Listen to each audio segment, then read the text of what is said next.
Garden में इतने सारे काम होते हैं ना कि सुबह-सुबह छत पे आओ तो कुछ ना कुछ गार्डन में दिख ही जाता है करने को।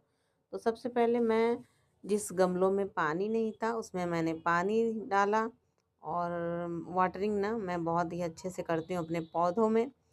और सर्दियों में तो पानी की ज़रूरत नहीं पड़ती है, फिर भी जिस गमले में नहीं रहता है ना तो उसमें मैं रोज़ थोड़ा-थोड़ा करके डाल देती हूँ, ताकि हमारे पौधे सूखे ना।